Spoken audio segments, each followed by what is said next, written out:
అనగనగా ఎండగండి అనే గ్రామంలో రాజన్న అనే ఒక జమీందారుండేవాడు. అతను ఆ ఊళ్ళో ఒక పెద్ద లోగిలి అనగా పాతకాలపు పెంకుటిల్లు కలిగి ఉండేవాడు. అయితే ఆయనకు ఉన్న ఇతర వ్యాపకాల వల్ల అతనెప్పుడూ ఆ ఇంట్లో ఉండకుండా రాజధానిలోనే ఉండేవాడు. అందువల్ల ఆ ఇంటిని కనిపెట్టుకుని ఉండడానికి ఆ ఇంట్లో చాలా మంది నౌకర్లు ఉండేవారు. ఇదిలా ఉండగా ఆయన ఒకరోజు రాజధాని వెళుతూ నౌకర్లను పిలిచి ఇలా అంటాడు.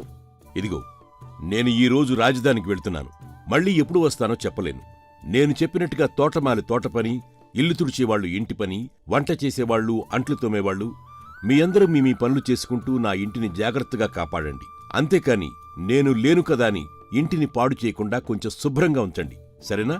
ఇక నేనొస్తాను అని నౌకర్లందరికీ జాగ్రత్తలు చెప్పి రాజన్న రాజధానికి వెళ్ళిపోతాడు. అయితే ఆ ఇంట్లో యజమాని లేకపోవడంతో ఇక అడిగేవాళ్లెవరూ లేక ఆ నౌకర్లందరికీ ఆడిందాట పాడింది పాటలా తయారవుతుంది. అందరూ తమ తమ పనులు ముగించుకుని అవి ఇవి కబుర్లు చెప్పుకుంటూ పగలంతా హాయిగా కాలక్షేపం చేసేవారు. ఇక రాత్రిపూట కూడా తమ ఇళ్లకు పోకుండా జమీందారుగారి ఇంట్లోనే పడుకునేవారు. అలా సుఖంగా వెళ్లిపోతున్న నౌకర్ల జీవితం మీద ఓ రోజు పెద్ద పిడుగు పడ్డట్టవుతుంది. ఒకరోజు అంట్లు తోమే మంగమ్మ మరో నౌకర్తో ఇలా అంటుంది. ఏరా సూరిగా, నీకు పెళ్లి సంబంధం కుదిరిందటగా మా సిన్నమ్మ చెప్పింది. లేదత్తా, ఆ సంబంధం నాకు నచ్చలేదు. నేను అదే చెప్తున్నాను. మా ఇంట్లో వాళ్ళు వినటం లేదు. నన్ను చాలా ఇబ్బంది పెడుతున్నారు. అయినా ఎందుకత్తా ఈ జీవితానికి పెళ్లి? ఏట్రా అలా అంటావ్? నీకు తెలీదా? ప్రతి జీవితానికి ఓ తోడుండాలి. అయినా శంకరా, నువ్వు చెప్పచ్చు కదరా ఆడికి. అసలు పెళ్ళెందుకు చేసుకోవాలో వీడికి అర్థమయ్యేటట్టు చెప్పు అని పక్కనే ఉన్న మరో నౌకర్తో అంటుంది మంగమ్మ. ఏం చెప్తానులే మంగమ్మ, నీకా మీ ఆయన పోయి ఆ భారం అంతా నీ మీదేసేసాడు. ఇక నువ్వు ఇక్కడికి రాకముందు ఎంత ఇబ్బంది పడ్డావో నాకు తెలుసు కదా. అయినా మనం ఏ చిన్న జీవితాలు పెళ్లి చేసుకుని మనం అందరం ఏం సుఖపడ్డావని ఇక ఈయన చేసుకోమని చెప్పడానికి. ఏంది శంకరా, ఏం మాట్లాడుతున్నావు నువ్వు? అన్ని పెళ్లి చేసుకో అని చెప్పమంటే నువ్వింక ఏదేదో చెప్తున్నావేటి? అత్తా, నీకు తెలియందేముంది? మన బతుకులు ఇక్కడ జమీందారు గారు లేరు కనుక కులాసాగా ఉన్నాయి. లేకపోతే మన పోషణకే మనం బాధపడాలి. ఆయన ఇచ్చే గొర్రెబెత్తుడి జీతం మనకి ఏ పాటికొస్తుంది చెప్పు? అలా అందరూ కబుర్లు చెప్పుకుంటుండగా ఇంటి గదుల్లో ఎవరో నడిచిన చప్పుడు, తలుపులు తెరిచిన చప్పుడు, దబాల్న తలుపులు మూసిన చప్పుడు అవుతుంది. తర్వాత వంటగదిలో కూడా ఏవేవో చప్పుడు వినిపిస్తాయి వాళ్ళకి. అదంతా విన్నవాళ్లంతా భయపడుతూ, అత్తా, ఆ శబ్దం విన్నావా? ఏవో వింత వింత శబ్దాలొస్తున్నాయి ఇంట్లో. అసలు తలుపులన్నీ మూసి ఉన్న ఇంట్లో చప్పుళ్ళెలా వస్తున్నాయత్తా? అవునరా, నిజమే, నాక్కూడా వినపడుతున్నాయి. అసలెవరయ్యుంటారు? దొంగలెవరైనా వచ్చుంటారంటావా? కాదత్తా, దొంగలొస్తే అలా శబ్దాలు చేసుకుంటూ ఎందుకొస్తారు? గుట్టు చప్పుడు కాకుండా వచ్చి వాళ్ళకి దొరికింది దోచుకుపోతారు. అవి ఖచ్చితంగా దెయ్యాలే అయ్యుంటాయతో అని సూరి అనేసరికి అక్కడున్న వారందరికీ ఒక్కసారిగా గుండెల్లో రాయి పడ్డట్టవుతుంది. అప్పుడు మంగమ్మ కొంచెం తేరుకుని ఇలా అంటుంది. అయినా మనం ఎప్పటినుండో ఇక్కడే పనిచేస్తున్నాం కదా. నిజంగా దెయ్యాలుండుంటే తప్పకుండా ఈ పాటిగా అవి మనకు కనిపించేవి. ఇప్పుడు కొత్తగా ఎందుకొత్తాయి? ఖచ్చితంగా ఇది దెయ్యాల పని కాదు, ఏ దొంగోడో అయ్యుంటాడు. ఎల్లి చూడ్రా. నీ మోహం, దొంగోడైతే అందరూ మేల్కొనుండగా ఎలాంటి సప్పుడు చేయడు. మన సూరన్నట్టు ఖచ్చితంగా దెయ్యమై ఉంటదే. అలా వాళ్లల్లో వాళ్లు మాట్లాడుకుంటూ ఉంటారు. ఇంతలో గంగులు అనే ఒక నౌకరు మాత్రం ఇదేం పట్టనట్టు మంచం కింద దూరి నిద్రపోతూ ఉంటాడు. ఇక వాళ్లు ఖచ్చితంగా అవి దెయ్యాలే అని చెప్పేసరికి మంగమ్మ మనసులో కూడా కొంచెం భయం మొదలవుతుంది. అంతేనంటావా సూరి? సరే, ముందెవరో అడుగుతాం, ఆగు. ఎవరక్కడా? ఎవరది? సమాధానం చెప్పరే అని గట్టిగా కేకలు పెట్టి చూస్తారు. కాని అక్కడ్నుండి ఎటువంటి జవాబు రాదు. అలాగే ఆ చప్పులు కూడా ఆగవు. ఇక అక్కడికి వెళ్లి చూడ్డానికి వారికెవరికీ ధైర్యం సరిపోదు. ఇక ఆ రాత్రి ఆ ఇంట్లో పడుకునేటందుకు ఎవ్వరికీ ధైర్యం చాలక ఆ నౌకర్లందరూ ఒక మాట మీద బయటకొచ్చి ఇంటికి తాళం పెట్టి ఎవరిళ్లకు వాళ్లు వెళ్ళిపోతారు. అయితే మంచం కింద పడుకునున్న గంగుల్ని అందరూ మర్చిపోతారు. అయితే అందరూ వెళ్లిపోయిన కొద్దిసేపటికి వంట ఇంట్లో ఏదో పళ్ళెం దబాల్న కింద పడి పెద్ద చప్పుడయ్యేసరికి గంగులకి నిద్రాభంగమై కోపంగా లేచి ఇలా అరుస్తాడు. ఏయ్, అసలు మీకు మతిపోయిందా? వంటింట్లో ఈ సమయంలో ఏం పని చేస్తున్నారు? మీకు వేళాపడా ఉండదా? నన్ను కొంచెం పడుకోనివచ్చు కదా అని గట్టిగా అరిచినా అట్నుండి ఎటువంటి సమాధానం రాదు. అయితే తన తోటి పనివారంతా వంటింట్లో చేరారనుకుని గంగులు వంటగదికేసి వెళ్లి తెరిచి ఉన్న తలుపులో నుంచి తొంగి చూసి మరుక్షణం కుయ్యబారిపోతాడు. వంటగదిలో అతనికి ఒక పెద్ద కొండముచ్చులాంటి ఆకారం పనిచేస్తూ కనిపిస్తుంది. దాన్ని చూస్తున్న కొద్దీ వాడి భయం మరింతగా పెరిగిపోతుంది. ఏంటిది? కొండముచ్చేనా? అసలు ఇది ఇక్కడికి ఎందుకొచ్చింది? ఈ వంటింట్లో ఏం చేస్తోంది? మిగతా వారంతా ఎక్కడికి వెళ్ళిపోయారు? అని ఆ కొండముచ్చు ఏం చేస్తుందా అని తొంగి తొంగి చూస్తూ ఉంటాడు గంగులు. అయితే ఆ కొండముచ్చు మాత్రం అవేమీ పట్టించుకోకుండా ఆ వంటింట్లో అంట్లు గిన్నెలు ఒక్కటేమిటి అన్నీ తోమేసి వాటిని శుభ్రం చేసి 1 గంటలోపు ఇంటి పనంతా పూర్తి చేసి మూసి ఉన్న ముఖద్వారం గుండా బయటికి వెళ్ళిపోతుంది. ఆ తరువాత అంతా నిశ్శబ్దమైపోతుంది. ఇదంతా అప్పటి వరకు చూస్తున్న గంగులు ఇలా అనుకుంటాడు. అమ్మ బాబోయ్! ఇది కొండముచ్చు కాదు, దెయ్యం. నా సమయం బాగుండి దాని కంటపడలేదు. లేకపోతే దానికి ఆహారం అయిపోయేవాణ్ణి. ఏ మాటకా మాట చెప్పుకోవాలి. ఈ కొండముచ్చు ఇంటి పనంతా ఎంత చూడముచ్చటగా చేసింది. ఇంకా దెయ్యం వెళ్ళిపోయింది కనుక పరుపు మంచం మీద పడుకుని తెల్లారేదాకా హాయిగా నిద్రపోతాను అని ఎటువంటి శబ్దం చేయకుండా భయపడుతూ ఆ రోజుకి అక్కడే నిద్రపోతాడు గంగులు. ఇక మరుసటి రోజు ఉదయం ఇంటికి వచ్చిన నౌకర్లందరూ హాయిగా నిద్రపోతున్న గంగుల్ని అక్కడ చూసి ఆశ్చర్యపోయి అతన్ని నిద్రలేపి ఇలా అడుగుతారు. ఒరు గంగులు, గంగులు, నువ్వు తెల్లాళ్ళు ఇక్కడ ఉన్నావా? నీకు దెయ్యాల అల్లరి ఏం వినిపించలేదా ఏటి? ఏం కన్నాయో అవి నిన్ను పీకు తిన్నాయి కావు ఏంటి? ఆ దెయ్యాన్ని మీరు కూడా చూశారా ఏంటి? నిజంగానే దెయ్యమా? మేం చూడలేదు. మాకు రాత్రి ఇంట్లో ఏవో వింత వింత శబ్దాలు వినపడి భయం వేసి ఇక్కడి నుండి వెళ్ళిపోయాం. ఆ హడావిడిలో మేం నిన్ను కూడా మర్చిపోయి వెళ్ళిపోయాం. ఇంతకీ నువ్వు ఆ దెయ్యాన్ని చూసావా? చూడటమేంటి, 1 గంట సేపు అది చేసే చాకిరీ అంతా నేను చక్కగా చూశాను అంటాడు గంగులు గర్వంగా తలగరిస్తూ. అది విని మిగతా నౌకర్లంతా ఆశ్చర్యపోయి ఇలా అడుగుతారు. ఏంటి, నీకు తమాషాగా ఉందా?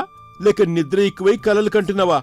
దెయ్యం చాకరీ చేయడమేంటి అని వాళ్లంతా ఆశ్చర్యంగా అడుగుతారు గంగుల్ని. అప్పుడు గంగులు చిరునవ్వు నవ్వుతూ, నిజంరా సోరీ, నా మాట నమ్ము. ఆ దెయ్యం ఇంటి పనంతా చేసింది. అంట్లు తోమింది, గిన్నెలు పేర్చింది, వంటిల్లంతా శుభ్రంగా కడిగింది, ఇల్లంతా ఊడ్చేసింది, సామాన్లన్నీ శుభ్రంగా తుడిచేసింది. మనం రోజూ చేసే పనులన్నీ అది ఒక్కతే 1 గంటలో చేసేసి ఇల్లంతా చక్కగా అమర్చి వెళ్ళిపోయింది. ఇక మీరు చెయ్యాలనుకున్నా మనకి పనేం లేదిక్కడ అని రాత్రి తాను చూసిందంతా వాళ్ళందరికీ వివరంగా చెబుతాడు గంగులు. అది విని మంగమ్మ ఇలా అంటుంది. అరే గంగులు, నువ్వు చెప్పేదంతా మేం నమ్ముతాం గాని ఆ దెయ్యం చూడ్డానికి ఎట్టా ఉందిరా? దెయ్యం అంటే నిజంగా దెయ్యంలో భయంకరంగా లేదత్తా. అది చూడటానికి ఒక పెద్ద కొండముచ్చులా ఉంది. ఆ మాట వినగానే అందరూ భయపడతారు. ఇక వాళ్లు ఇల్లంతా పరీక్ష చేసి దెయ్యం చాకిరీ చేసి వెళ్లిన మాట నిజమేనని తెలుసుకుంటారు. నిజమేన్రోయ్, ఆ దెయ్యం నిజంగానే ఇల్లంతా మనకంటే బాగా శుభ్రం చేసి వెళ్ళింది. ఇక రోజు మనకి వంట చేసుకోవటం తినటం తప్ప వేరే ఏ పని లేదు. ఆ దెయ్యం ఈ పనంతా ఎందుకు చేసి వెళ్ళిందంటా? సరేతా, నువ్వన్నట్టు కొంతసేపు ఆ గంగులు చెప్పిందంతా నిజమే అనుకుందాం. కాని ఈ రోజు రాత్రికి మనమందరం ఇక్కడే ఉందాం. ఆ దెయ్యం చేసే పనులన్నీ మన కళ్ళారా చూసి నిజం తెలుసుకుందాం. అంతవరకు అందరూ కొంచెం ఓపిక పట్టండి. అమ్మో, అదెలరా? ఇక్కడికి దెయ్యం వస్తుందని తెలుసు కూడా రాత్రిపూట ఇక్కడ పడుకోవడానికి నాకు ధైర్యం లేదురా బాబు. ఇంకేదైనా మంచి సలహా ఉంటే చెప్పు. సరే అత్తా, మనం వంట చేసుకుందాం, ఇల్లంతా చిందరబందర చేసేద్దాం. మళ్ళీ పొద్దునే వచ్చేసరికి ఇల్లంతా శుభ్రంగా ఉంటే ఆ దెయ్యం ఇక్కడ చాకరీ చేసినట్టు. ఒకవేళ మనం ఎలా వదిలేమో అలాగే ఉంటే ఈ గంగులుగాడు అబద్ధం చెప్పినట్టు. అప్పుడు ఆ పని మొత్తం రేపు ఈ గంగులుగాడితోనే చేయిద్దాం. ఏమంటారందరూ? సరేరా, నువ్వు చెప్పింది బాగానే ఉంది. నాకిక్కడ ఉండటం తప్ప ఏదైనా ఇబ్బంది లేదు. అది చూద్దాం, అది చేస్తున్నది దెయ్యమా లేక గంగులా అని. అలా సూరి చెప్పింది అందరికీ నచ్చి సరే అంటారు. ఇక ఆ రోజుకందరూ అక్కడే వంట చేసుకుని తిని ఎంగిలి పళ్ళాలు కూడా ఎత్తరు. ఇల్లంతా చిందరవందర చేసేస్తారు. ఇక రాత్రి భోజనాలు కాగానే అందరూ తిరిగి వాళ్ళ ఇళ్లకి వెళ్ళిపోతూ ఉంటే గంగులకి మాత్రం ఆ ఇంట్లో ఒంటరిగా ఉండటానికి భయం వేస్తుంది. ఏంటి, మీరంతా నన్ను ఇక్కడ ఒంటరిగా వదిలేసి వెళ్ళిపోతేలా? అయినా దెయ్యాలతో చెలగటం మంచిది కాదు. నేను కూడా మీతో వచ్చేస్తాను. రేపు ఉదయం అందరం కలిసొచ్చి ఇక్కడ ఏం జరుగుతుందో చూద్దాం అని ఆ రాత్రికి గంగులు కూడా వాళ్లతో పాటు వెళ్ళిపోతాడు. ఇక మరుసటి రోజు ఉదయమే నౌకర్లందరూ తిరిగి వచ్చేసరికి వాళ్లు వదిలి వెళ్లిన ఎంగిళ్లు, వంటపాత్రలు చక్కగా తోమి అందంగా అమర్చి ఉంటాయి. ఇల్లంతా చక్కగా ఊడ్చి సర్ది ఉంటుంది. అది చూసి నౌకర్లు చాలా ఆనందపడతారు. వాళ్లు ఆ కొండముచ్చు దెయ్యాన్ని చాలా మెచ్చుకుంటారు. ఎంత మంచిదయ్యిండ్రా, ఎంత పని తినగలదే, ఎవరికి ఏ హాని చేయకుండా కేవలం మన పని మాత్రమే చేసి వెళ్ళిపోతుందంటే ఇది చాలా మంచిదెయ్యం అనుకుంటాను రోయ్ అని ఆ రోజు నుండి అందరూ ఆ ఇంటికి రావడం, వంట చేసుకుని తిని వెళ్లిపోవడం తప్ప మిగతా పనంతా ఆ కొండముచ్చు దెయ్యానికే వదిలేస్తారు. ఆ విధంగా చాలా రోజులు గడిచాక ఓ రోజు గంగునికి ఆ దెయ్యాన్ని మళ్లీ చూడాలనిపించి తన మనసులో ఇలా అనుకుంటాడు. ఈ దెయ్యం ఏదో చాలా మంచి దెయ్యంలా ఉంది. అది చెడ్డ దెయ్యమైతే ఈ పాటికి ఇంట్లో ఉండే సామానంతా ధ్వంసం చేసి ఇల్లంతా ధ్వంసం చేసుండేది. వీలుంటే ఈ రోజు రాత్రికి నేను దానికి ఎదుటిపడి పలకరించడానికి ప్రయత్నిస్తాను. అలా అనుకుని గంగులు ఒకనాటి రాత్రి మిగిలిన నౌకర్లకి తెలియకుండా అందరూ వెళ్లిపోయే సమయానికి తాను ఒక మూల దాక్కుని ఆ ఇంట్లోనే ఉండిపోతాడు. ఇక ఎప్పటిలాగే ఆ రాత్రివేళ కొండముచ్చు దెయ్యం రానే వస్తుంది. అది చూసి నెమ్మదిగా బయటకొచ్చిన గంగులు గుండెలు దడదడా కొట్టుకుంటాయి. అయినా ధైర్యం చేసి ఆ దెయ్యంతో ఇలా అంటాడు. హే, ఎవరు నువ్వు? ఎందుకిలా ప్రతి రాత్రి ఈ ఇంటికొచ్చి ఈ ఇంటి చాకిరీ మొత్తం చేసి నువ్వొక్కదానివే వెళుతున్నావు అని ఆ దెయ్యాన్ని అడుగుతాడు గంగులు. అప్పుడు ఆ కొండముచ్చు దెయ్యం నిట్టూర్స్తూ ఇలా సమాధానం చెప్తుంది. ఏం చెప్పేది నాయనా, నాకిది ఆ యమధర్మరాజు విధించిన శిక్ష. ఈ జమీందారు గారి నాన్నగారి హయాంలో నేను ఈ ఇంట్లో నౌకరుగా ఉండేవాణ్ణి. అయితే నేను మహాస్వామరిపోతుని. ఏనాడు ఇటు పుల్ల తీసి అటు పెట్టి ఎరగను.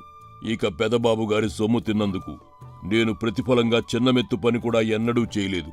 అలా నేను కాలం తీరి యమధర్మరాజు ఎదుటికి పోయాక ఆ దేవుడు నేను చేసిన తప్పు చెప్పి నాకీ శిక్ష విధించాడు. అందుకే రోజూ ఈ కొండముచ్చు రూపంలో ఇక్కడికి వచ్చి ఈ ఇంటి మొత్తం చాకిరీ చేసి ఆ పెదబాబు గారి రుణం తీర్చుకుంటున్నాను.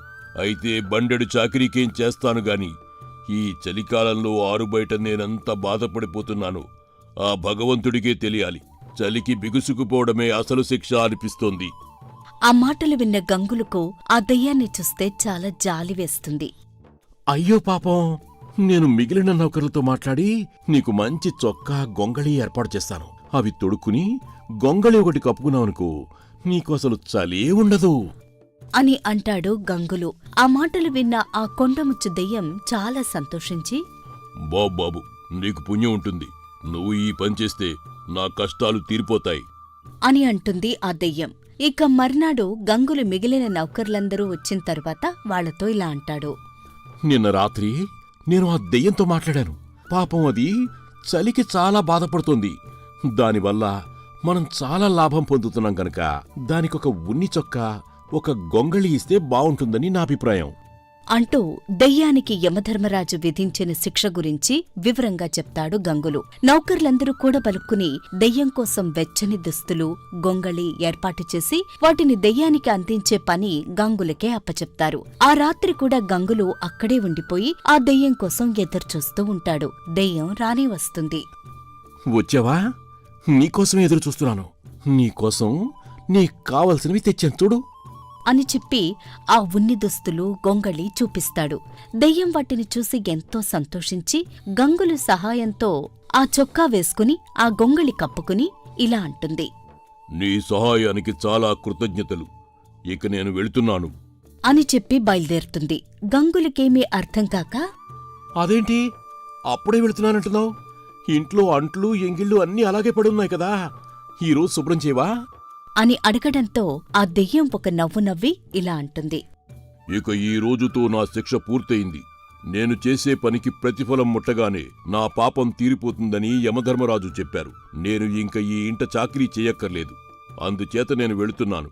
నీ సహాయానికి రుణపడి ఉంటాను. వస్తాను అంటూ ఆ దెయ్యం వెళ్ళిపోతుంది. అది చూసి గంగులకు కొంచెం సేపు ఏమీ అర్థం కాదు. ఆ తర్వాత ఆ రోజు జరిగిన విషయం మిగిలిన వాళ్ళందరికీ చెప్తాడు. ఆ రోజు నుండి ఆ ఇంటి నౌకర్లు తమ పనులు తామే చేసుకోవలసి వస్తుంది. అయినా వాళ్ళు విచారించరు. జమీందారు గారి సొమ్ము తింటున్నందుకు ఆ పని చెయ్యకపోతే తమకు కూడా యమధర్మరాజు అలాంటి శిక్షే విధిస్తాడని వాళ్ళు భయపడతారు. అందుకే అందరూ ఆ రోజు నుండి బుద్ధిగా పనిచేసుకుంటూ ఆ ఇంటిని శుభ్రంగా ఉంచుతారు.